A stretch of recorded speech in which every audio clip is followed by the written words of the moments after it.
You think your emergency food supply is impressive?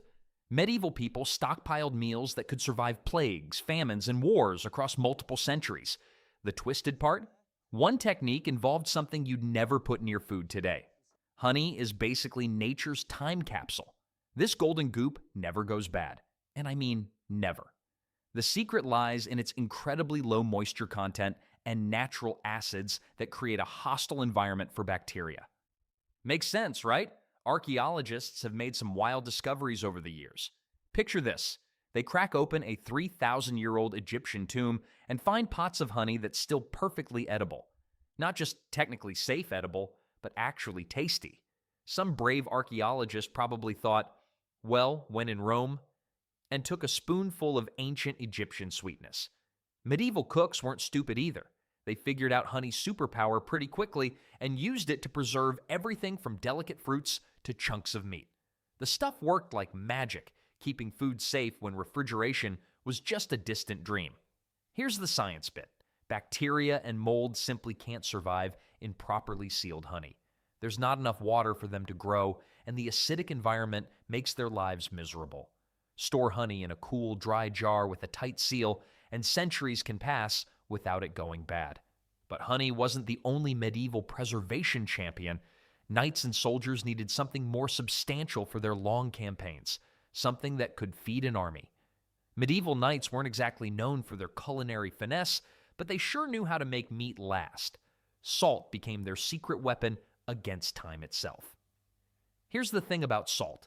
It's basically a moisture vampire. When you pack meat with enough salt, it sucks out every drop of water that bacteria need to survive. No water means no spoilage. Simple as that. A properly salted chunk of beef could sit in a castle storage room for 3, maybe 4 years without going bad. Knights heading off to war would load up wagons with barrels of salted pork, knowing their protein was locked in for the long haul. Sailors did the same thing, except their journeys lasted months across endless oceans. But here's where it gets interesting. Salted cod became Europe's unofficial currency. Countries fought wars over fishing rights because dried salted fish was worth its weight in gold. You could trade it, store it, and eat it years later. The real genius was in the preparation. Medieval cooks would layer meat and salt like they were building edible fortresses. Pack it tight, seal the barrel, and boom. You've got dinner sorted for the next few winters.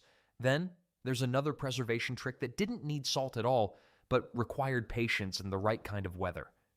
Medieval people discovered something brilliant about fish.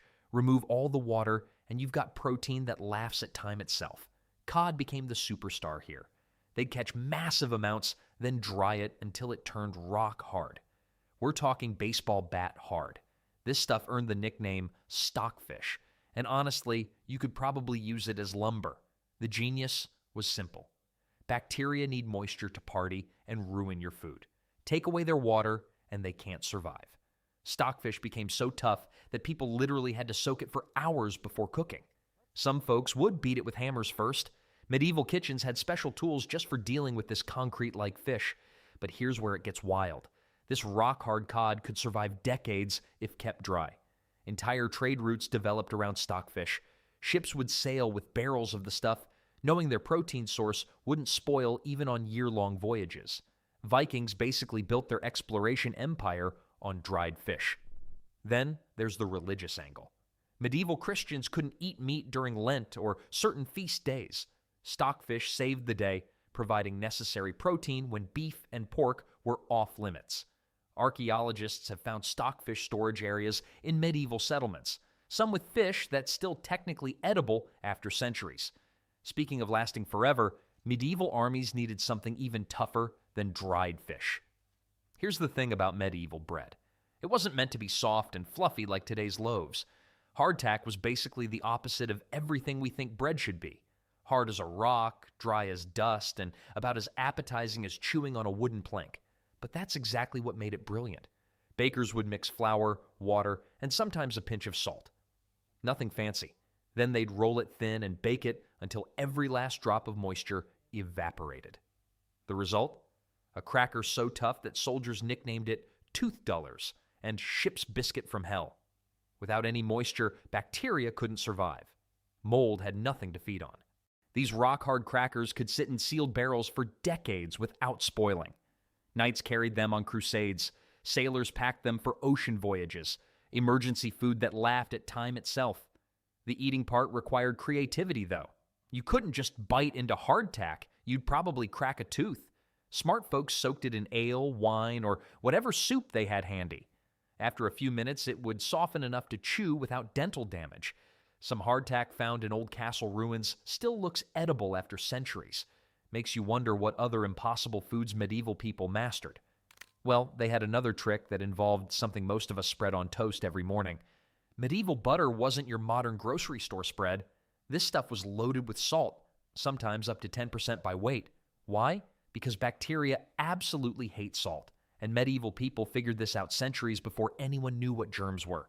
Picture churning butter in a drafty castle kitchen, then packing it tight with coarse salt crystals. The salt draws out every drop of moisture while creating a hostile environment for anything that might want to spoil your precious fat. Smart, right?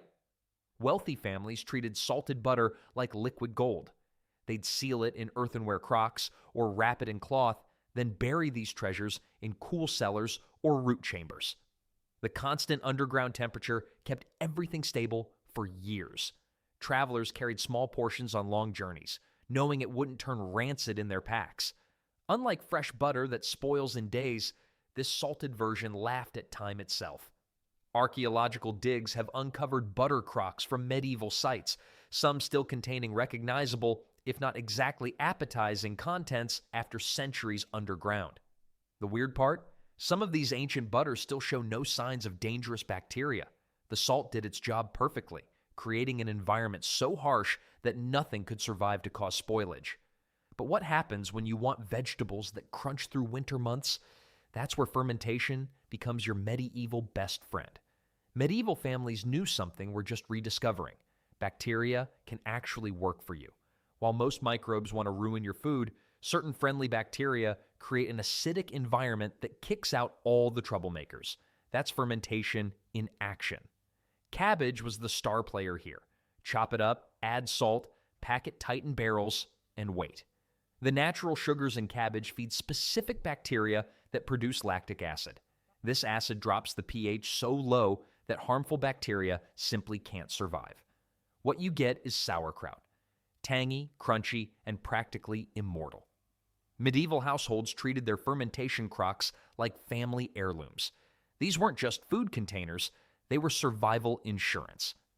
When winter hit and fresh vegetables became impossible to find, these barrels provided essential vitamins that prevented scurvy and other diseases. The process worked on beets, turnips, and other root vegetables too. Families would prepare massive quantities each fall, knowing they'd have nutritious food until spring arrived. The best part? No cooking required, no fire needed, no fuel wasted. Archaeologists have actually found centuries-old fermented vegetables in sealed containers that were still technically edible. The acid had preserved them perfectly. But speaking of acid preservation, medieval cooks had another clever trick up their sleeves that involved transforming ordinary eggs into protein-packed survival food. Ever wonder what medieval folks did when their chickens decided to take a winter vacation from laying eggs? Well, they got creative with vinegar. Pickled eggs became the protein hero of medieval kitchens. The process was surprisingly simple. Boil fresh eggs, peel them, then dunk them in a vinegar bath strong enough to make your eyes water. That acid turned those eggs into tangy, rubbery little powerhouses that could sit on castle shelves for years without going bad. The vinegar worked like a medieval force field against bacteria. Any nasty microbe trying to spoil those eggs would hit that acidic wall and give up immediately. Makes sense, right? The eggs would turn firm and develop this sharp, sour bite that actually tasted pretty good after you got used to it. Medieval cooks stored these pickled treasures in clay jars with tight-fitting lids. No refrigeration needed. Just a cool, dark spot would do the trick. When fresh eggs disappeared during harsh winters, these preserved ones kept families fed with essential protein. The best part? Archaeologists have found medieval jars with pickled eggs still sitting inside, centuries later. Some were still technically edible, though nobody was brave enough to try them. But speaking of medieval preservation magic, dried fruits took portable nutrition to a whole different level. Medieval people figured out something brilliant about fruit. If you suck all the water out, it becomes basically immortal. They'd slice up apples, pears, and plums, then hang them on strings or lay them flat on wooden racks. The sun and wind did the rest. But here's the crazy part. Some of this dried fruit is still edible after 500 years. Archaeologists have found cloth sacks stuffed with medieval dried apples that you could technically still chew on. Would you want to? That's another question entirely. The process was dead simple. Cut the fruit thin, spread it out, wait. No fancy equipment needed, just patience and decent weather. Medieval families would spend entire harvests preparing for winter, turning baskets of fresh fruit into leathery, concentrated sweetness. Smart cooks sometimes brushed honey on the fruit before drying. Others added cinnamon or cloves. These extras weren't just for flavor. They helped kill off any lingering bacteria that might cause trouble later. Dried fruit became the medieval equivalent of candy bars. Travelers stuffed their pockets with it. Soldiers carried it on long campaigns. Kids probably traded it like we trade Pokemon cards. Makes sense, right? Take away the water, take away the problem. While fresh fruit rotted within days, these wrinkled treasures could outlast entire kingdoms. Speaking of outlasting things, smoke had its own magical preservation powers. Medieval cooks discovered something magical happens when you wrap food in smoke. The process doesn't just add flavor, it creates an invisible shield that keeps bacteria away for years. Different woods gave different tastes. Oak made meat rich and earthy.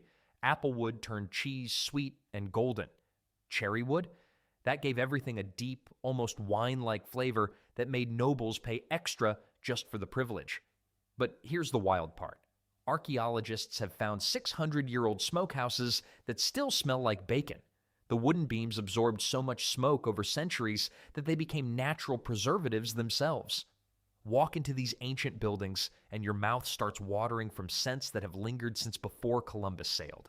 Smoked cheese could outlast the cows that made it. Some wheels stored in monastery cellars stayed perfectly edible for decades, developing flavors that modern cheesemakers can only dream about. The monks knew their science, even if they called it divine intervention. Then there's smoked grain, yes, grain. When harvests ran short, clever cooks would smoke wheat and barley to make them last longer. The bread tasted like a campfire, but it beat starvation by miles. The smoking process worked so well that entire villages planned their year around it, which brings us to another preservation method that medieval people perfected. Medieval folks had a genius problem. What do you do with buckets of fresh milk when your cow produces way more than you can drink? Well, they figured out cheese, and some of these creations could outlast the people who made them. Here's the wild part. Properly aged hard cheeses can remain perfectly edible for decades, even centuries. Parmesan-style wheels found in Italian caves from the 1400s have been cracked open by archaeologists. Guess what? Still good enough to grate over pasta. The secret lies in the aging process. Cheesemakers would press out moisture, add salt, then coat wheels in wax or natural rinds. These protective barriers kept air and nasty bacteria out, while beneficial cultures worked their magic inside. Temperature mattered too. Cool caves maintained steady conditions year-round. But cheese wasn't just food. It was medieval currency. Families stored wealth in wheels of aged cheese, trading them like we trade stocks today. A well-aged wheel could feed a household for months or buy essential supplies. The science makes perfect sense. Low moisture, high salt, protective coating, and controlled aging create an environment where harmful microbes simply can't survive. Meanwhile, good bacteria keep doing their job, developing complex flavors over decades. Speaking of long-term food storage, medieval people had another trick up their sleeves for feeding entire communities through harsh times. Medieval people knew hunger was their biggest enemy, so they turned grains and legumes into their secret weapons. Dried beans, peas, barley, and oats became the backbone of survival. The trick? Getting every last drop of moisture out. They'd spread these foods on mats under the sun for weeks, then store them in massive clay jars sealed with wax. Granaries and cellars became treasure vaults packed with these dried goods. Smart folks even added herbs like rosemary to keep insects away. Makes sense, right? Well, here's the crazy part. Properly dried grains can outlast human lifespans. Some wheat found in Egyptian tombs still makes decent bread after thousands of years. Medieval storage wasn't quite that extreme, but 100 years? No problem. These weren't just emergency rations either. Barley made their daily porridge. Oats fed both people and horses. Dried peas turned into thick soups that could feed entire families through brutal winters. One barrel of dried legumes meant the difference between life and death. The wealthy had rodent-proof storage rooms lined with stone. Poor families buried their grain supplies in sealed pots underground. Both methods worked surprisingly well against time and pests. But what happens when you want to preserve something even more challenging than grains, something that spoils in hours without the right technique? Here's something medieval cooks figured out that modern chefs still swear by.